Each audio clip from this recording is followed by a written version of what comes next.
Good afternoon. Today is October 10th, 2024. Welcome to Belloheart. Thanks for joining me today. I really appreciate it. Today I want to talk about I want to show you a couple of videos on weather modification. I've been talking with some non-believers about the climate.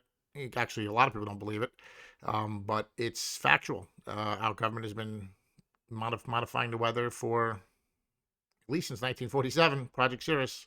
And these new videos have to do with, one of them is about Hurricane Helene, and the other one is about chemtrails and the patents and all the information from geoengineeringwatch.org. I'll put the link below, and it's pretty disturbing. So come back after this.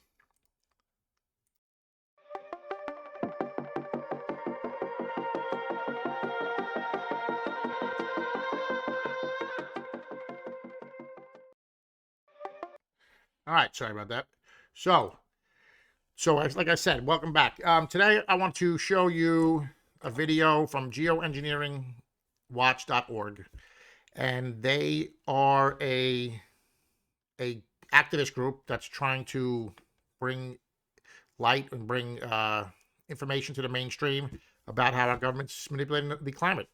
And they have the beginning of this video is, I'm not going to show the whole thing. I'll put the link below. The whole document is about 2 hours, and it is pretty insane. So let's see. I'll talk while it's happening, or I'll stop it though.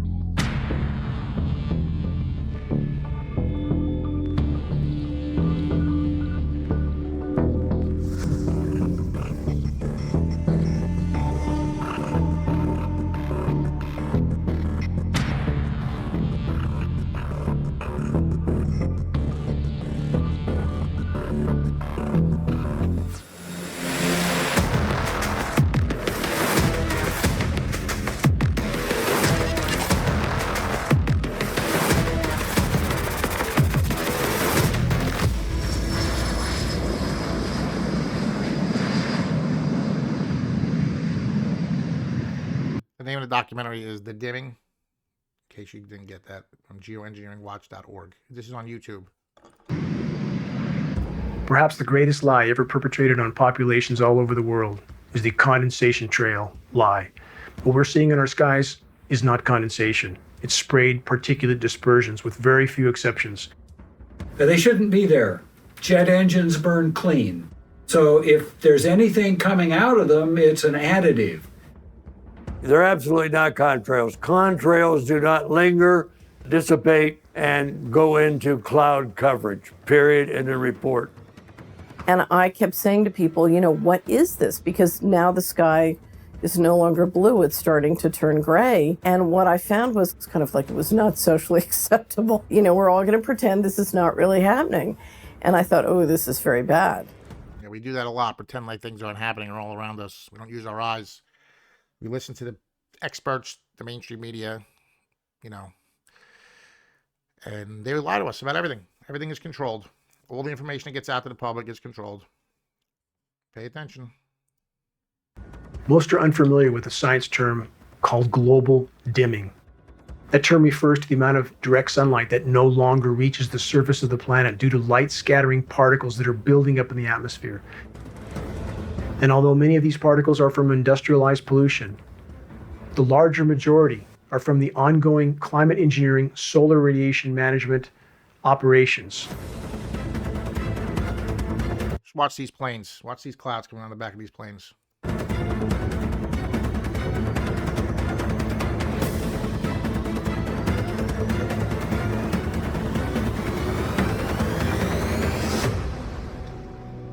This engine, a high bypass turbofan jet engine, this is the engine that is on all military tankers and all commercial carriers, is in essence a jet-powered fan. 90% of the air that moves through this engine is non-combusted. This engine, by design, is nearly incapable of producing any condensation trail except under rare and extreme circumstances. And again, we have film footage of aircraft flying at altitude with nozzles visible, turning on and off.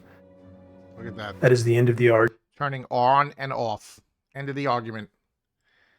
Commercial jets doing this. The difference between condensation trails, trails, is water vapor that they say that these are, which they aren't. You just heard that jet engines are built to run clean. But what we're seeing in the skies are chemtrails, right? And this is explaining why. Argument. Since even before man could fly, there was an effort to try to modify the weather. We have weather modification patents going back 100 years plus. These are historical films of what can be done with a biplane, a small biplane that carries a very small payload. And that much can be done. How much more can a fully loaded military tanker, KC-10, KC-135, C-17 Globemaster, how much more material can they put in the air? About 500 times more with a single tanker. In regard to the condensation trail narrative, many refer back to the trails left by World War II bombers as proof that we are only seeing condensation trails in our skies. But geoengineeringwatch.org found on military archives film footage, which we posted, of World War II B-17s at altitude turning off a sprayed dispersion. We know that. Watch this. They can turn it on and off. They ain't condensation trails, people. Climate engineering was deployed immediately after World War II, so testing was absolutely ongoing. Clearly, these bombers were used for beta testing. Film footage proves it. Since World War II, at least. Weather was a weapon used over Vietnam. Would you? Operation Popeye. This is so we know about Project Cirrus. We know about Project Stormfury. Right, I put those in my videos last week. And this is Operation Popeye, which was a classified rainmaking program conducted in Sea Asia from 1967 to 1972. Guess where? Vietnam. To flood the Vietnamese. You think they use the same technology these days in North Carolina? You expect that to be then deleted from the availability? No. To continue to expand the scientific aspects of it, to have it available in your portfolio of weapons would be a natural process. Therefore, should you expect that it is available on demand to have the ability to modify weather? Absolutely, within this country and others. Climate engineering is the crown jewel of the military-industrial complex. In 2025, the U.S. Aerospace Forces can own the weather by capitalizing on emerging technologies and focusing development on those technologies to warfighting applications. From enhancing friendly operations or disrupting those of the enemy via small-scale tailoring of natural weather patterns. This is insane, right? They can control the weather, people. Climate engineering has been used to destabilize and topple nations all over the globe, facilitating military occupations by hostile countries like the U.S. We know that some of these countries are having their precipitation cut off because they have stated so on the floor. This wasn't reported in the U.S. in 2012. Iran said that Europe is stealing their rain and that it's a soft war by causing droughts in Iran. Imagine. But they didn't report that here. Or of the UN, like the president of Iran stating emphatically that NATO weather modification programs were cutting off the precipitation to Iran, but U.S. media never covered it. We have an economic model operating globally, which is operating based on covert force. And I have That's the deep state. Very serious questions after watching the financial patterns as to whether that financial force or that force includes weather warfare. People were coming to me. Weather warfare. All right, so that's all I want to do for this video because it's 2 hours and I just wanted to show you the beginning. Now I have another video which is more disturbing, and it has to do with, it's the same company, and I want you to pay attention to these blue dots on the screen. This has to do with Hurricane Helene, okay? This is how they modified the direction of Hurricane Helene, okay?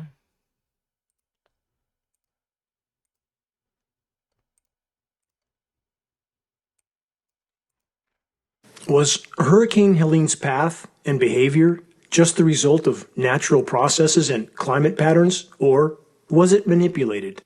The circular blue flashes seen in this video are frequency transmissions from the NexRad network of transmitter installations. All available science evidence makes clear that atmospheric frequency transmissions can and do have a repelling effect on air masses, especially if and when the air masses have been seeded with electrically conductive nanoparticles.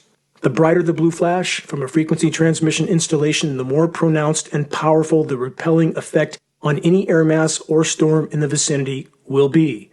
Where there are no blue flashes, there is no transmission, thus no repelling effect, thus no resistance for... So you understand what's happening? The blue flashes are from antennas that we have, the NORAD, I think he called it out, what it's called, some insane some insane installations that we have that emit these frequency transmitters that, as you see in these videos, the blue lights with the green spots are going off, and wherever the green dots are is where the hurricane won't go, right? So you notice to the right of the hurricane there is none, but to the left there is. A migrating storm. Translation: a migrating storm will be hindered from moving toward frequency transmissions and will easily migrate in a direction with no transmissions. So again, I ask, was Hurricane Helene's path and behavior just an act of nature, or was it engineered? You decide.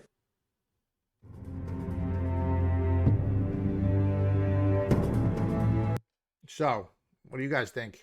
Was it nature? Was it engineered? Was it manipulated? So I did 2 videos last week on, one video I did last week on the hurricane and the victims and how we've been manipulating the weather since Project Cirrus, 1947. It's patented. Look it up. Project Stormfury, look it up. Project Popeye, look it up. It's all factual information. Our government's disgustingly dirty. We sacrifice people for the whims of the billionaires. And that's just a fact. All right, so I'm going to show you one more video from REdacted, which is actually what I'm watching right now. But this is from yesterday, and it's going to explain why would someone want to manipulate the weather. Now, this is actually about Milton, but and it's pretty interesting. So I just want you to watch this, okay?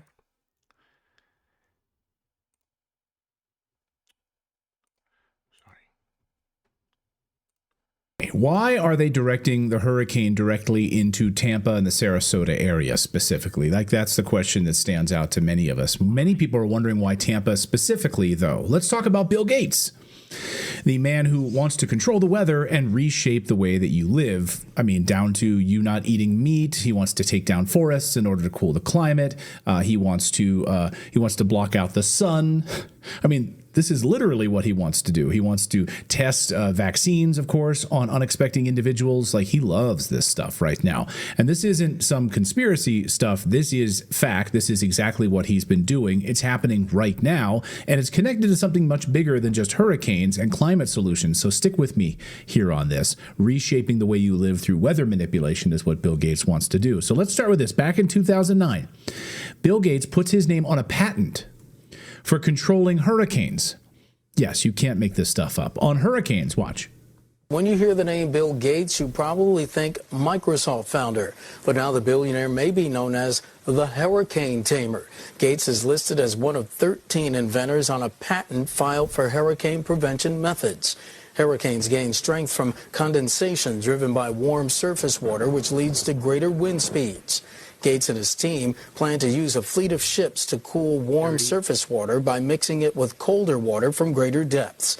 They hope this will sap energy from growing storms, leading to weaker, less devastating hurricanes. The patent, which isn't expected to be approved for another 18 months, was submitted by REdacted LLC, a sub-entity of an Intellectual Ventures and an invention acquisition and development firm. What could go wrong? So, question is, why? I mean, Bill Gates, Microsoft, tech guy, right?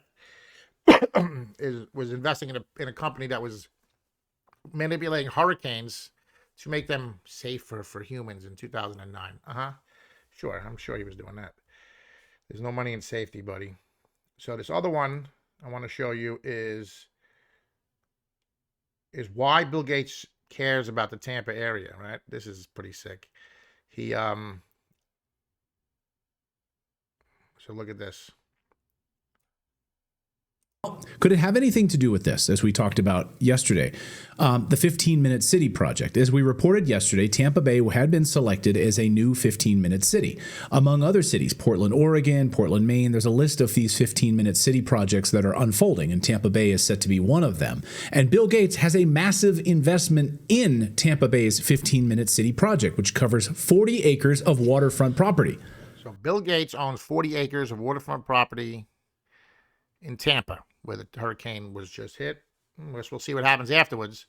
And he's also wants to promote 15-minute city concepts, which, do you know what they are? Now, if you haven't heard of 15-minute cities, let me explain. The idea is that everything you need, your job, your grocery store, your entertainment, your education, should all be within a 15-minute walk. You don't need to drive a car. Your carbon footprint is too much. You will scan your ID walking along, so we will know all about your movements, your carbon footprint. It will reduce climate change. You won't be driving any kind of fossil fuel car. It all sounds so convenient, right? But here's the thing. This isn't about walkable communities at all. It's all about control, as our friend of the show, Whitney Webb, has so eloquently put it here on our show. And this is exactly what the World Economic Forum wants. You can read all about 15-minute cities right on the World Economic Forum's own website. I encourage you all to go to their website and do it. I won't bore you with it right now. But they actively promote it and they actively want it. They are selling us more automated life, of course, but to what end exactly? Could it be what European MP Christine Anderson warned us about? They want more automation, less autonomy for human beings, and therefore more control of our lives. Here she is talking about this recently to the Epoch Times.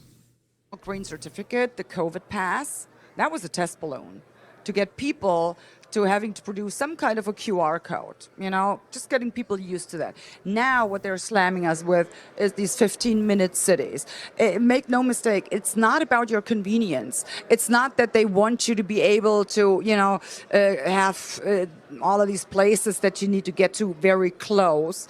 And it's not about saving the planet either, by the way. The 15-minute cities, they will have to have those before they can lock you down. And that's what we're talking about here. So in Great Britain, some county already passed legislation. They will be able to impose a climate lockdown. That's the next step. That's what we're talking about. So in order to do that, they will have to have these 15-minute cities. So it's basically control, right? It's 15-minute cities allows us to share everything, rent everything from the powers that be, the puppet masters, the elites, the people with all the money, and we'll just keep doing our thing, working, and they'll control our movements. They're going to control our money and control our lives, and that's the goal. And if you don't think that's happening, it's happening right in front of your eyes, people. Wake the F up. Oh, and thank you for tuning in. Hope you learned something today. Our government is dirty, and if you don't know that, you should. This is Belloheart, and let's go Mets, baby.